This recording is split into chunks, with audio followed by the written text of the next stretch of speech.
Olá, eu sou Manuel Cordeiro e esse é o primeiro vídeo de uma série de vídeos que tem como propósito fazer uma apresentação geral sobre o RStudio e posteriormente nos próximos vídeos avançarmos para a manipulação de dados e análise de estatísticas. Esse vídeo ele já parte do pressuposto que você já está com o RStudio instalado, você já iniciou o RStudio, o trabalho com ele, e a partir daí você então quer conhecer um pouco mais como é que funciona, como é que você pode trabalhar com essa interface. A partir disso, o que é que acontece? Então a gente tem aqui o RStudio, e o RStudio ele vai se dividir em 4 principais componentes, por assim dizer. Esse componente do lado esquerdo, que é o RScript, o componente embaixo, que é o console, e é onde tudo que você rodar no RScript, ele vai passar por aqui embaixo, o computador ele vai dar o comando, né, ele vai indicar que ele deve executar a tarefa que você está solicitando. Do lado direito você tem, no canto superior, a aba onde vai ficar seu banco de dados, todas as funções e objetos que você for salvando, ele vai estar sinalizando aqui nesse lado direito. E embaixo você tem os arquivos, você tem o espaço para carregamento de imagens, os plots, né, os gráficos que você for trabalhando, os pacotes do RStudio, ajuda, enfim. Então você tem todos esses componentes aqui. Então, como vocês podem observar, aqui no meu RScript eu já deixei uma cola aqui, que ela vai indicar o que hoje a gente tem como finalidade trabalhar nesse vídeo, mas caso vocês desejem abrir um novo RScript, no caso, vocês vêm aqui na aba superior esquerda, nesse quadradinho branco, né, e você pode abrir um novo RScript. Para o vídeo de hoje, vamos trabalhar já com esse RScript aqui que eu já deixei na estrutura básica. Então, como é que funciona aqui esse trabalho? Primeira coisa, algumas funções básicas. Né? Sempre que você quiser digitar algum texto que não tenha como finalidade fazer uma análise específica, enfim, indicar algum objeto, você usa a hashtag antes do início desse texto. Geralmente ele é muito utilizado tanto para você colocar o título daquelas funções que você irá escrever em seguida, quanto se você quiser colocar algum comentário, lembrar de algo porque você fez aquela análise, ou enfim, porque você optou por aquela direção. Né? Então, por exemplo, aqui eu posso dizer primeiro vídeo. Então, eu estou aqui sinalizando com informações para esse RScript, sempre que eu tiver com esse hashtag.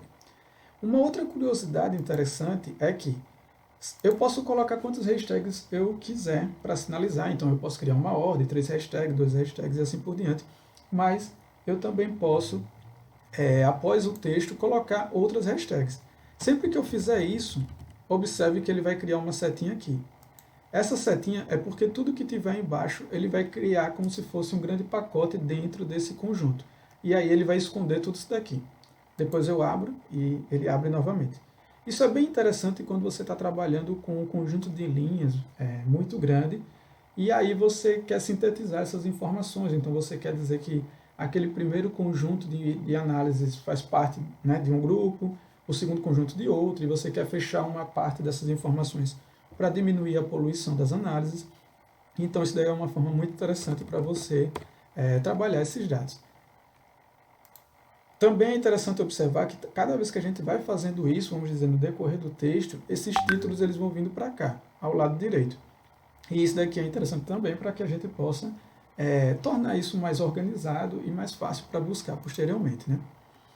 Então, a primeira coisa que a gente pode entender é que os objetos presentes no RStudio, a gente pode salvar eles tanto de forma nominal, caráter, pode ser numérico ou pode ser numa forma lógica. E como é que criamos esses objetos? Então, aqui, para criar um objeto, você sempre tem que sinalizar com uma seta ou com o sinal de igual qual informação você quer colocar dentro de um determinado objeto. Então, por exemplo, do lado esquerdo vai ficar o objeto que você deseja criar. Por exemplo, eu quero criar agora um objeto que se chama cor. Aí eu preciso colocar uma seta ou um sinal de igual, geralmente é utilizado mais a seta, para sinalizar aquilo que eu desejo criar. Então eu posso criar cor azul, por exemplo. E aí eu faço... deu erro, mas exatamente porque eu esqueci aqui, então, de colocar essa informação entre aspas. Então vamos criar agora a cor azul.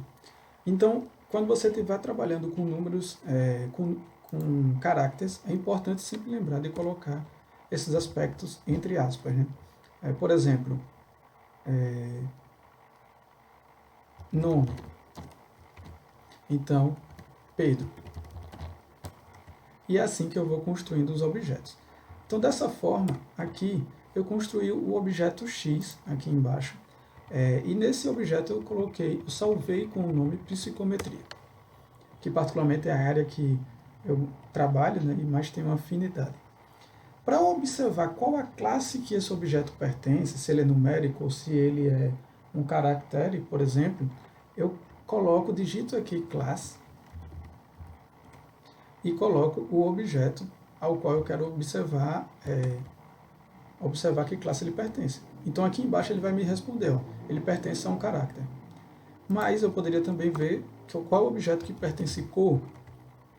E aí ele também me diz a mesma coisa, afinal de contas a gente está trabalhando com nomes. Então cada vez que a gente for trocando essas informações, a gente pode observar em que objeto pertence. Então a próxima classe seria a classe numérica. Então eu vou salvar a classe Y aqui. Já essa não preciso colocar entre aspas. Eu pergunto então para o RStudio que classe ele pertence e no console aqui embaixo ele me responde, ele pertence à classe numérica. E ele também vai trabalhar com aspectos lógicos, do tipo verdadeiro ou falso. Então, eu vou salvar aqui na classe Z, o objeto Z, o aspecto lógico de verdadeiro, e vou perguntar para o RStudio que classe ele pertence. E aí ele vai me responder que pertence a uma classe lógica. Então, essas seriam as funções bem básicas aqui do RStudio para a gente poder ter uma noção. O próximo aspecto para que a gente possa conhecer é a criação de vetores. O que é que seria isso? Então, vocês observaram que aqui do lado direito a gente está construindo os objetos que a gente deseja trabalhar e eles estão sendo salvos aqui. Mas, em geral, quando a gente vai trabalhar com dados um pouco mais complexos, não é exatamente assim que a gente vai construir. A gente precisa ter os tipos de vetores e, posteriormente, trabalhar com data frames. Por esse motivo, eu vou apresentar aqui bem breve o que é essa classe de vetores. A classe de vetores ela vai corresponder como se fosse uma coluna que vai ter basicamente os mesmos valores dentro daquela coluna. Quando eu me refiro aos valores, seriam da mesma classe de informação, seja numérico ou caráter e assim por diante. Então, para criar um vetor, da mesma forma, seguindo o mesmo raciocínio, do lado esquerdo vai ficar o objeto que eu quero criar, nesse caso é o objeto X, e do lado direito é o vetor que eu desejo criar. Sempre que eu quiser criar um vetor que tenha mais de uma informação ou vários números atrelados a eles, então eu preciso abrir o C parêntese. Então, um novo vetor, vamos dar um exemplo aqui, vetor C parêntese, e aí eu coloco as informações que eu desejo criar. E ele cria aqui agora um objeto com o nome vetor. Assim como ele vai criar também um objeto com o nome X. Então ele vai passar por cima daquele objeto anterior que já tinha sido criado e criando agora um novo objeto com as informações que eu estou solicitando. Então, alguns aspectos básicos também dentro desses vetores é saber qual o valor mínimo, qual é o valor mínimo presente naquele vetor. Através de min é possível, ele me responde que é 1. O valor máximo, 5. O sumário, a soma, na verdade, a soma desses valores dentro desse vetor, o produto desse vetor, que dá 120, o tamanho desse vetor e quais são os tipos de respostas presentes nesse vetor. O unique, mais especificamente, é muito interessante de conhecer porque quando você está com um data frame bem grande, com vários tipos de resposta, e às vezes você quer saber com que tipo de resposta você quer trabalhar na manipulação dos dados, é interessante utilizar o unique para poder conhecer as respostas daquele data frame. Então, aproveitando, aí eu deixei já aqui na colinha alguns atalhos importantes para quando você está trabalhando com essa manipulação de dados, enfim, com o RStudio. O principal deles eu considero que é o Ctrl+Enter, então vocês puderam observar que sempre que eu quis criar um objeto, enfim, rodar alguma função, eu não estava vindo aqui na função Luan, que é uma função principal aqui, né, eu poderia selecionar tudo e pedir para ele rodar, e ele vai rodar isso daqui, mas eu estava usando o botão Ctrl Enter.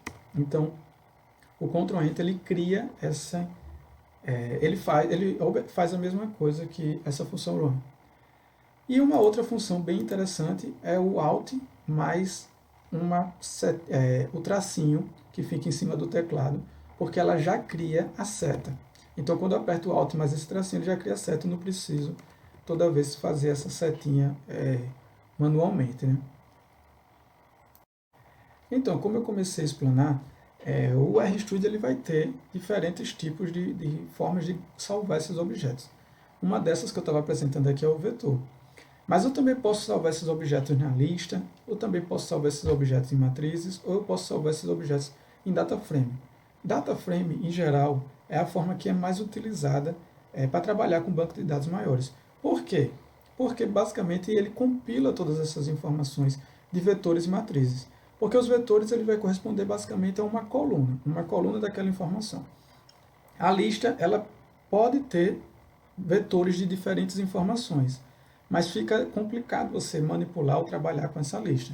E matrizes, ela segue o mesmo direcionamento da data frame, ela é bidimensional, tem colunas e linhas, só que só com os objetos iguais. Então, já no data frame, eu posso ter uma coluna que vai mostrar para mim os números de determinada resposta, que pode variar, por exemplo, de 1 a 5, e ao lado eu posso ter uma coluna nominal, sem problema nenhum.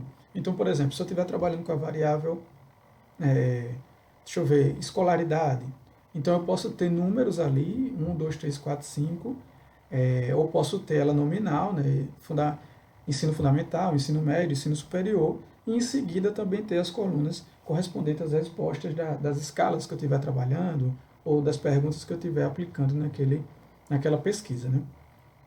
E aí eu trago aqui também alguns exemplos interessantes, além disso, né, além desses aspectos de vetores, lista, matrizes e data frame, é sobre o factor. O que seria o factor? O factor ele também uma função importante no RStudio para que a gente possa criar os tipos, os níveis de informação. Por exemplo, vai ser mais fácil aqui exemplificando, né? Se eu quiser criar o objeto fome, então esse objeto fome, ele pode ser que a pessoa tenha nenhuma fome, ela tenha pouca fome, ou ela tenha muita fome naquele momento que ela respondeu o questionário X, né? E aí eu venho aqui em Factor, crio essa função, então vamos criar aqui novamente fome, Factor, abro parênteses, C, né? E aí eu crio os tipos de fatores que eu quero sobre aquela fome naquele momento. Então pode ser nenhuma, pouco, sempre lembrar de botar entre parênteses, né? Ou muito. E aí eu crio essa função não, esse objeto fome. Quando eu peço para olhar, né, o que é que tem aqui no objeto fome, ele vai me mostrar nenhum, pouco ou muito. Só que quando ele vai observar os níveis desse objeto, ele criou por ordem alfabética, muito, nenhum, pouco. Mas eu não quero assim, né? Eu quero que essa ordem ela seja de nenhum, pouco a muito. Então o que é que eu faço? Eu venho aqui em Levels e aí eu faço essa manipulação manualmente, indicando exatamente quem eu quero nessa ordem. E aí eu repito aqui a ordem que eu quero que seja apresentada.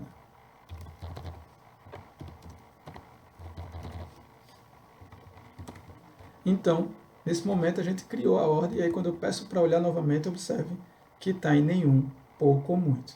Eu poderia fazer isso tudo de uma vez só, como eu coloquei aqui embaixo. Então, nesse daqui, eu faço, construo o objeto fome, posteriormente eu construo o factor com os fatores que eu quero estar dentro desse fome, e em seguida eu digo quais são os níveis presentes nesse factor.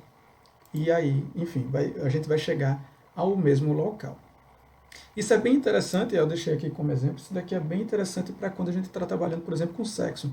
pode ser que no banco de dados a gente se depare com um banco de dados desse formato aqui, que seja sexo com 2, você tenha números, mas você não tenha a função específica dizendo, né, o nome específico dizendo se ele é feminino ou masculino. Então, após criar aqui esse objeto sexo, né, com 2 e assim por diante, eu posso criar um outro objeto dizendo que esse objeto seria o sexo fec e eu transformaria todo o objeto sexo em fator.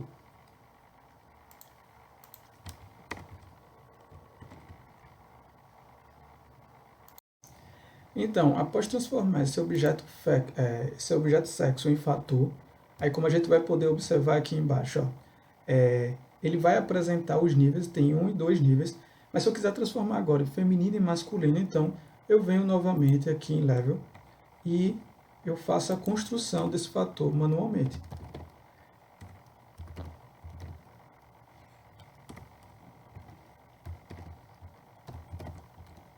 E aí eu sinalizo que o primeiro vai ser feminino e que o segundo será masculino. E aí quando eu peço para rodar novamente, eu observo agora que os níveis foram atribuídos como feminino e masculino para 1 e para 2. Então, como eu havia dito, matrizes e dataframe eles são objetos bidimensionais com linhas e colunas, porém, na matriz os valores são da mesma classe e no dataframe não. Então agora para a gente construir um dataframe, eu trouxe um como exemplo para que a gente possa entender o que seria esse dataframe, né? O primeiro exemplo que eu trouxe aqui é o de notas. Então, vamos supor que a gente tem aqui 3 alunos de uma determinada classe e nós queremos atribuir as notas desse aluno. Então, por exemplo, eu coloco aqui o objeto que eu quero criar, notas, setinha, dataframe, e aí dataframe vai sinalizar que eu quero criar um objeto com a formatação de um dataframe, e aí eu coloco o nome de cada participante dessa sala. Então, por exemplo, Maria será a primeira aluna que eu quero assinalar aqui, e eu vou assinalar as notas que ela tirou. Então, vamos dizer que ela tirou 5, 6, 3, 8. Então, 4 matérias só, né? E em seguida eu vou botar aqui a nota de João. Eu vou colocar, como eu já havia colocado aqui embaixo na cola.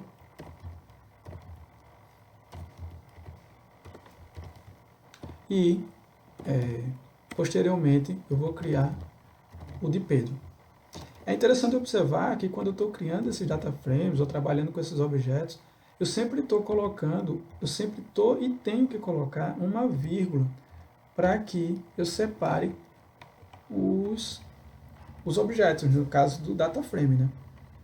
Então, senão eu não conseguiria, ele ia dar um erro, ele vai sinalizar. Por exemplo, se eu tirar essa vírgula aqui, aí ele já sinaliza aqui no RStudio que tem algo errado. Então, eu não vou conseguir rodar, ele vai dar um erro, então não vai aparecer aqui as minhas notas. Deixa eu limpar aqui para ficar mais interessante para visualizar. Então, vamos botar a vírgula novamente. E aqui eu aperto Ctrl Enter e aí ele vai rodar as notas, o dataframe que eu acabei de criar. Nesse dataframe, observe, a gente tem aqui Maria, João e Pedro, então temos os 3 alunos e as 4 notas que eles tiraram, no caso, no decorrer desse bimestre. Mas se eu quisesse especificar que disciplinas eram essas, então essas disciplinas seriam simplificadas a partir daquelas linhas, né? Então eu poderia fazer isso manualmente a partir de row names. Então, em row names eu tenho que fazer bem parecido, ele não faz isso automaticamente, mas aí eu tenho que fazer aqui, construir, abrir esses C2 pontos. Uma outra observação, eu fui descendo o nome aqui de Maria, João e Pedro, é muito mais estético, tá certo? A pessoa pode fazer isso daqui direto, mas de maneira estética, para ficar mais organizado os dados, a gente vai dando um pulo, né? Um Enter. Então, vamos dizer que a primeira disciplina era a disciplina de Física, a segunda disciplina de Matemática e a terceira disciplina de Português. Vamos fechar com a disciplina de História. E aí, quando eu rodar, já rodei aqui, que eu vou abrir esse data frame, ó, Física, Matemática, Português e História, e os seus respectivos alunos. Deixa eu fechar essa aba daqui. Então, o que acontece? Mas vamos dizer que eu quisesse criar um data frame com mais alunos. Então, se eu quisesse colocar mais alunos aqui, eu faria a mesma coisa que eu fiz inicialmente. Então, vírgula, o nome do próximo aluno, vamos dizer, Gabriela, e suas respectivas notas. Vamos dizer que ela era uma aluna excelente, só com notas altas. Vamos aproximar aqui. Então, colocamos para rodar. E agora nós temos a aluna Gabriela aqui. Ah, mas vamos dizer que eu quero mais uma nota. Eu quero também pegar a nota de inglês. Então, você adicionaria aqui ao final, eu botei, você já viu que na linha eu já adicionei o nome inglês, mas ele não vai rodar assim, porque vai ficar 5 linhas e 4 colunas, 5 linhas, mas 4 informações apenas, vai estar faltando uma informação, então eu tenho que botar ao final disso as notas faltantes. Botei para rodar, você já vê que muda aqui ao lado, né? E aí agora eu tenho a nota de inglês. Então, assim, para finalizarmos esse vídeo, ainda só mais algumas informações básicas sobre como você trabalhar ou olhar esses dados. Então, eu posso olhar as informações presentes nessas notas só digitando notas. Então, eu venho aqui, digito notas, ele já aparece aqui o objeto que já está criado, aperto Ctrl Enter, ele deu erro, porque não está com maiúsculo, né? É minúsculo. Mas aí aqui ele agora foi. Então ele apareceu aqui embaixo a estrutura das suas notas e tal. Mas se eu quiser ver isso de uma maneira mais organizada, como eu estava vindo aqui apertando, né, em cima de notas para observar, eu uso o View, o comando View. Então, deixa eu apagar esse daqui que está errado. E aí eu venho com esse comando View, digito notas, e aí você vê que ele vai me mostrar de maneira organizada. Ah, mas eu quero ver quais são as colunas presentes nesse data frame. Então eu venho aqui, digito names, boto as notas e ele vai me indicar Maria, João, Pedro e Gabriel. Ah, mas eu quero ver agora só as notas específicas de um aluno. Então eu venho aqui em notas, cifrão, e aí eu escolho o aluno que eu quero ver. Vou botar o de Pedro. E aí aqui embaixo tem as notas de Pedro. Então é isso, pessoal. Nos próximos vídeos vamos avançar um pouquinho mais sobre essas análises e espero que esse vídeo possa ajudar vocês nesse trabalho inicial. Obrigado.